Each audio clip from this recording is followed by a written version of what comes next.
I'm sure your industry is making wild predictions about what will happen once MiFID is introduced. And this also happened in the UK. But let me share with you the key predictions of the day. In the beginning, much of the debate was about advisor numbers, and there were wild predictions that the number of advisors would shrink dramatically, as many advisors were in their 50s and would not want to sit exams and achieve their qualifications. There were many doom and gloom stories about an industry with no advisors at all to look after it, which of course is completely ridiculous. The fact that advice would become the preserve of the wealthy and that investors would be disenfranchised was also predicted. As a result of having nowhere to go, direct-to-consumer business, D2C business, would explode, but also because some customers would not want to pay the advice fee. Another belief was that banks would actually step in and provide services to mainstream consumers that could no longer use advisors.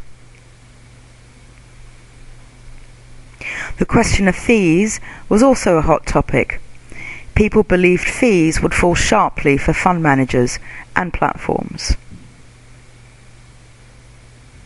In terms of the investments being selected, it was expected that advisors or wealth managers would broaden their scope of products and begin using trackers and ETFs, products that they'd not used until then because they didn't pay retrocessions.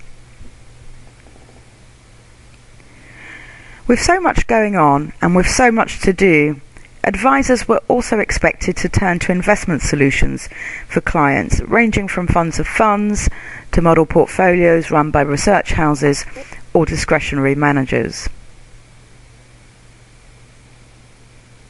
So let's run through these predictions and see what came to pass. Advisor numbers did fall dramatically, but it could be argued that many of them were not up to scratch anyway. Advice did become the preserve of the wealthy, and we will look at that later. D2C business hasn't exploded in the way that people expected. I know that discussions about robo-advice and fintech are all the rage, but it's still a niche market. Banks did not step into the gap left by advisors who are no longer servicing mainstream customers. They just didn't want another scandal, and they could not work out how to deliver advice profitably. Charges have fallen for the fund manager and the platform, but the advisor is still happy to pay a premium price for good funds, so there is a bit of a fee barbell with expensive at one end and cheap trackers at the other end. Package solutions have increased exponentially, and we believe that around 40% of all platform flows are under some kind of influence, such as funds of funds, model portfolios, or DFM-led business. But there were plenty of things that happened that we did not expect to happen. So let me take you through some of the nuances and subtleties that were lost on us before RDR arrived. The question of the number of advisors is an interesting one. The numbers did go down in 2012, but interestingly, they started to rise again in 2013, as some advisors were simply late in studying, taking their exams, and getting qualified and getting their paperwork in order. After all, they were trying to run businesses at the same time. Today, there are approximately 35,000 advisors, and the overall shrinkage is around 7.5%. Although some types of advisors suffered far bigger losses than others, with Tide and bancassurance advisors losing up to 20% of their numbers. Regardless, after the pre-RDR dip, numbers are steadily creeping up.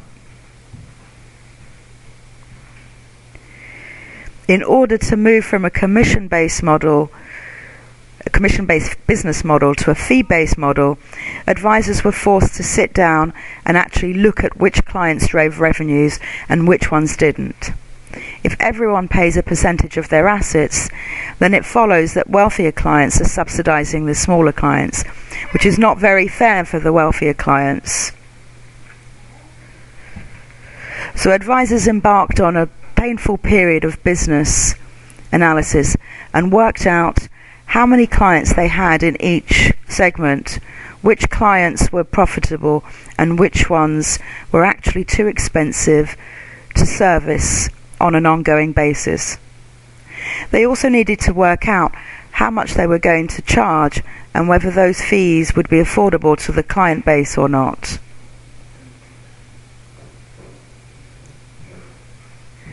As a result of this exercise, some advisors orphan their clients, but the more thoughtful and long-sighted ones white-labelled D2C platforms where they could send their modest clients.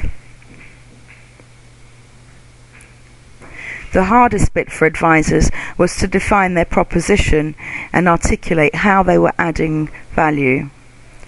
Now that clients were paying for advice, they would want to see what they were getting for their money. It was also about managing the process from commission to fees. Would they charge an annual fee or pay for each assessment, etc.? Certain advisors found this a very difficult process, or they simply could not get their sums to work or their revenues right. As a result, there's been a spate of consolidation with larger advice firms swallowing up smaller advice firms, often smaller one-man bands. But having said all of that, there are still a large number of small, well-run, well-managed advice firms that know exactly what they're doing and are very profitable.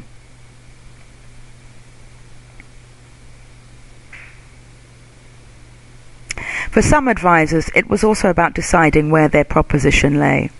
Was their expertise in the financial planning side of things, or was it in the investment solutions? For some, it might be both or one or the other, since the RDR legislation placed greater requirements on investment selections, and as a result, many decided to outsource the solution to someone else. Someone who could do this all day long and only focus on getting the best outcomes for their clients. So those solutions could be basic solutions, such as putting all their clients in funds of funds, where the selections were being made by professionals. Alternatively, they could buy the model portfolio solutions managed by providers such as Morningstar or Lipper. Other larger advice firms establish their own centralized investment units that recommend the investments to be used by the rest of the firm, and where, for compliance reasons, advisors are required to choose from those selections or justify their choices. A bigger phenomenon has been the growth of DFM business, and this is where advisors and clients enter into an agreement with a DFM to manage the assets. The advisor is still in charge and will agree terms with both the client and the DFM. And if the DFM doesn't perform, he can recommend sacking him and moving on. So a considerable chunk of assets administered by advisors is actually being managed by discretionary wealth managers.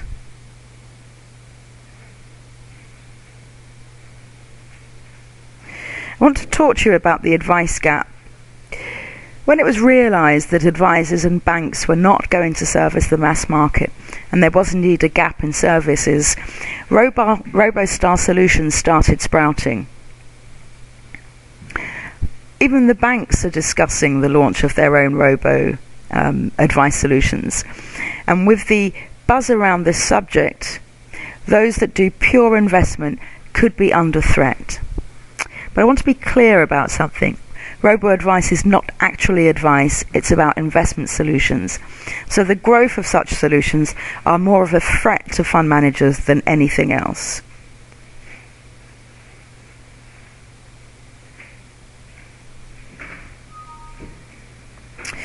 I'm not sure if you've noticed that I've only talked about advisors. The word independent, which was so important before RDR, has now largely disappeared from the British advice vocabulary. Because to be independent, you have to advise on every type of investment in the market. If you only work with funds, then you cannot call yourself independent, even if you are, in other respects, independent. As a result, there are more restricted advisors than independent now.